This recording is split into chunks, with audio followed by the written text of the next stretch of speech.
Blue by Nana Ikiwa Brew Hammond.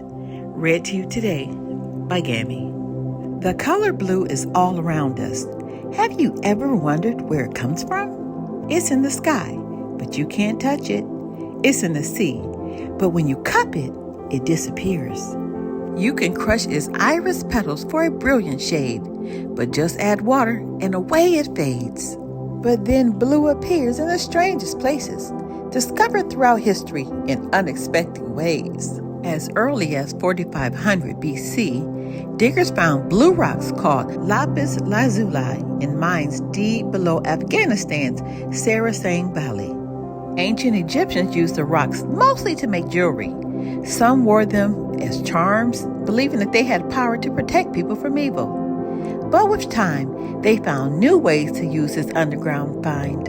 By 44 BC, many Egyptians, including Queen Cleopatra VII, were applying a bluish mixture around their eyes that looked like eyeshadow, made with ground lapis lazuli grains, plants, and animal fat. More than 600 years later, artists began painting sculptures, walls, and canvases with blue from the crushed rocks too.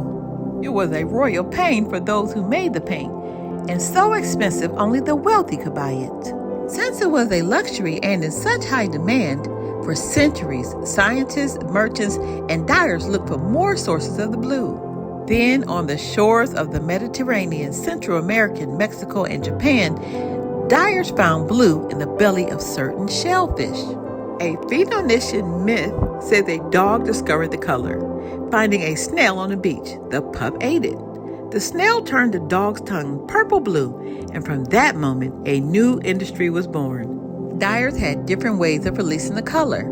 In Mexico, they pressed the snail's foot. In the Middle East, they cracked its shell. Then they waited for the blue to appear. Depending on the snail, the color started out a milky white or brownish yellow.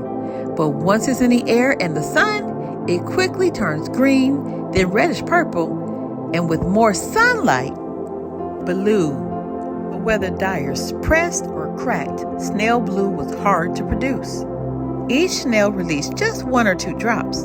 Imagine how many snails and drops it took to dye a royal robe, not to mention enough fabric to fill a merchant's shop.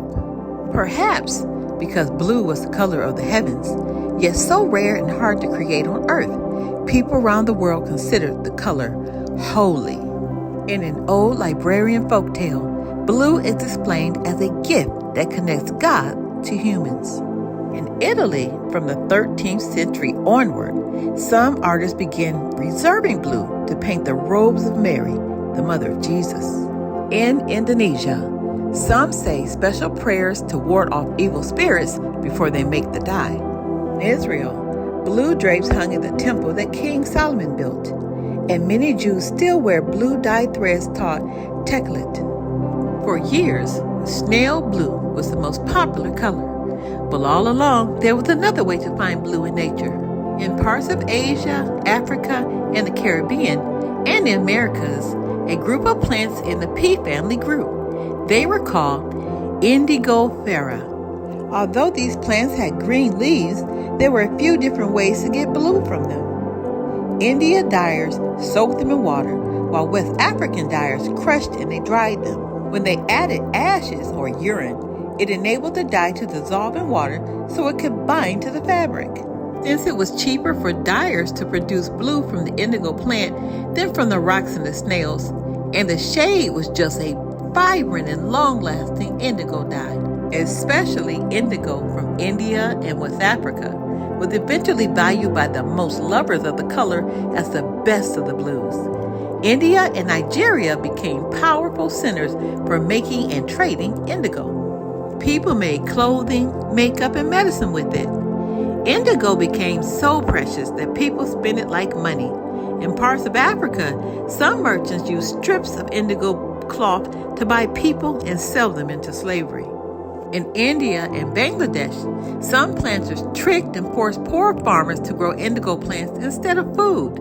In the United States, some made the African captives that they had enslaved from farming indigo, calling the plant a cash crop because it brought in a lot of money.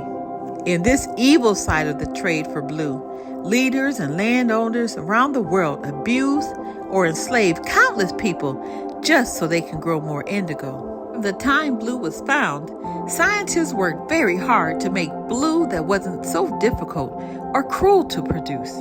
In 1865, scientist Adolf von Baeyer began trying, and 40 years later, in 1905, he won the Nobel Prize for creating a chemical blue. Finally, everyone, not just the wealthy, could afford something blue. But it was always about more than having a blue outfit or a piece of jewelry or work of art. Because of its scarcity, mystery, and holy associations, blue was more than a color. It was a feeling. We feel blue when we're sad, perhaps because the people who had to dig, grind, and grow passed down their painful memories of work in the mines or of slavery on indigo plantations. Africans enslaved in America sang prayers that sounded like tears. The songs were called spirituals, and they inspired a style of music called the blues, originally known for its aching words and melodies. We feel excited when something happens out of the blue, perhaps because the color was once so rare, a discovery that seemed to appear out of thin air. And blue is still considered extraordinary, and it was once the color of royalty. This could be why, around the world, blue ribbons are pinned for the first prize. Today, dyers still use indigo to make blankets and clothing, and some doctors still use it in natural medicine. Maybe because blue has such a complicated history of pain, wealth, invention, and recovery, it's become a symbol of possibility, as vast and deep as the bluest sea, and as wide open and high as the bluest sky. The end. Take a second and read the author's note. Want to explore more? Here's a few blue facts. We have so much more to learn. Be blessed.